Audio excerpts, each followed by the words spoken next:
Alors on va faire, cette fois on va faire un deuxième exercice. Un deuxième exercice sur le factoriel. D'accord? Alors pour ajouter, alors vous avez un workspace, vous pouvez toujours ajouter ici un nouveau projet pour garder le même fichier. Alors un nouveau project. Ici, vous choisissez console, console application, suivant, C, suivant, et là vous le nommez factoriel par exemple. D'accord? On y va. Voilà. Alors vous allez sur la source ici, vous faites void. Voilà. Et là, qu'est-ce qu'on veut? On va lui demander un nombre, calculer son factoriel et l'afficher. Alors on va reprendre le même exercice factoriel pour les fonctions récursives. Mais pour le moment, on fait un programme simple. Alors de quoi j'ai besoin? J'ai besoin de deux variables. Int i virgule f. N'oubliez pas le point virgule. Et là, je vais lui demander de me donner un nombre, c'est printf, donner un nombre,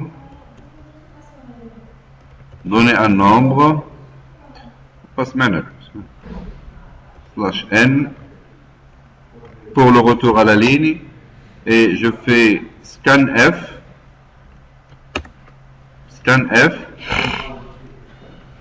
et je fais les guillemets, le format pourcentage D c'est un entier, et je mets virgule, et je mets l'adresse, et je mets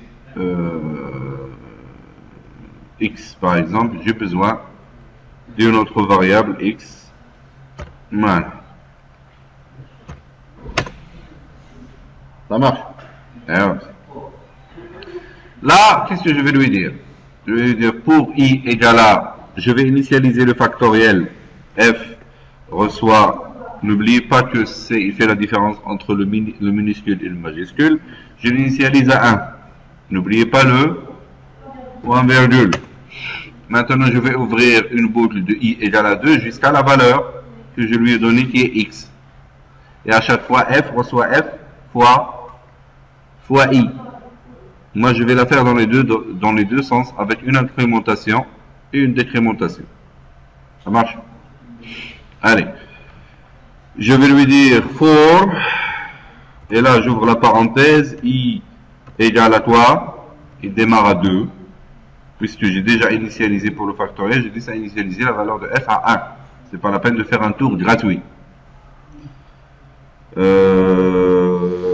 Point virgule, i, là je fais inférieur ou égal à x, point virgule, i, quoi, plus, plus.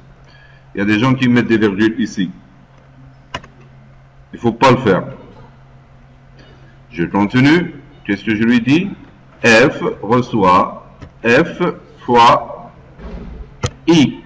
Et je n'affiche pas le factoriel ici à l'intérieur de la boucle. Il faut que je sors de la boucle.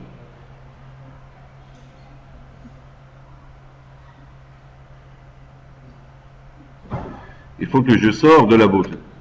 Maintenant, je vais afficher la valeur de f. Je fais point virgule.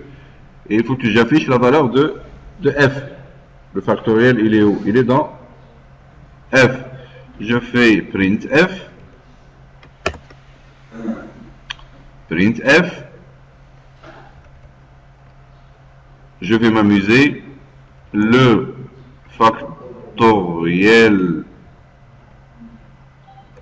de, et là je voudrais afficher la valeur de x, d'accord, et là je mets la valeur du factoriel. Ça marche. Et je mets un petit, voilà, ligne, un petit deux points, un espace, et je m'amuse. Et je mets un retour à la ligne. Et ici, qu'est-ce que je fais? Je fais x, virgule, f. Hein? Il me faut une virgule ici, oui. Alors, je mets point virgule à la fin, le factoriel de x et la valeur de f. D'accord? Ça dépend de ce qu'il m'a donné. On va tester. Alors, pour qu'il marche, regardez, pour le factoriel, ici, je fais touche droite et je fais build file. Si je veux qu'il exécute la table de multiplication, lorsque j'exécute, si je veux que c'est celui-là qui s'exécute, je fais touche droite, j'enregistre avant. Je fais touche droite et je fais project tree ici et je fais activate prior project. C'est pour rendre ce projet prioritaire pour que au moment où vous exécutez celui-là. Qu'est-ce qui se passe?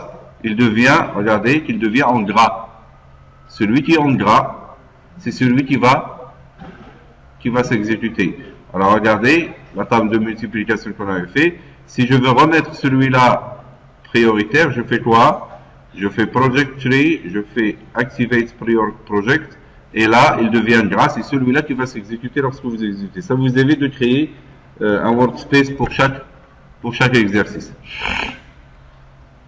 J'exécute, je donne un nombre par exemple 5, le factoriel de 5 c'est quoi? C'est 120, on va voir. Là il m'a dit le factoriel de 5 est 120. Ça marche. Je vais refaire la même chose. Alors je mets ça en commentaire. Ça vous le savez, si vous voulez faire plusieurs lignes en commentaire, vous faites slash, ça c'est quoi? Slash ou anti-slash? Bon. Vous faites un slash étoile et ici vous faites étoile slash. Je vais les mettre comme ça vous les voyez clairement. Et je vais refaire ma boucle. Mais cette fois en décrémentant. Regardez, hop. Si je veux décrémenter ma boucle, elle doit démarrer à combien? À Y. Décrémenter, ça veut dire prendre du plus gros au plus petit. Là, je commence de X. C'est ça? Max X et I, quoi? Au lieu de supérieur à 1, jusqu'à strictement supérieur à 1. Ou supérieur ou égal à 2. Où je mets X supérieur ou égal à I supérieur ou égal à 2. Où je mets I strictement supérieur à 1. C'est pour éviter le tour pour le I égal à 1. On va voir si ça marche. Allez, on y va. Je lui donne le chiffre 5, comme tout à l'heure.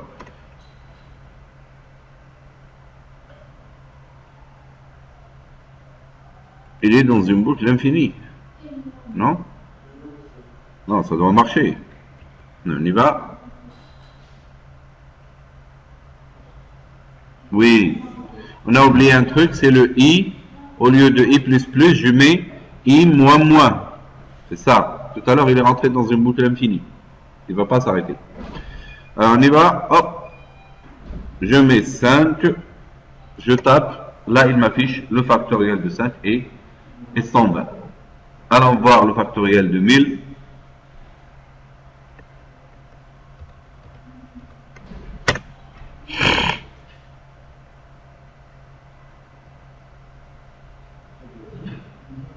Hein?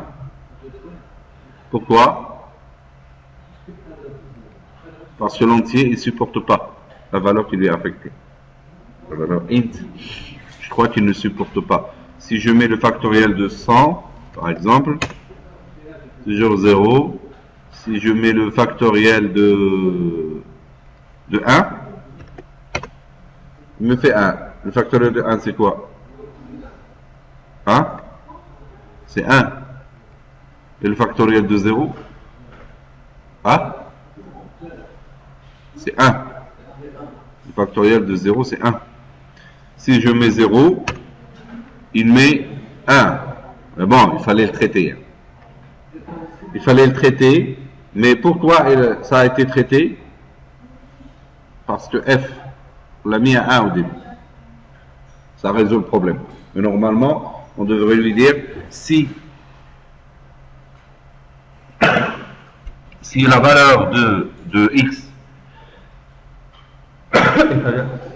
est égale à 1, il affiche, mais la valeur de x est égale à 0, normalement il affiche 1. Mais bon, ça a été résolu automatiquement, on n'a pas fait l'effort pour ça. D'accord? Alors, ça c'est pour si vous voulez le faire avec l'incrémentation, c'est ça. Si vous voulez le faire avec l'incrémentation, c'est comme ça qu'il faudrait faire. Voilà. Je suis jeune.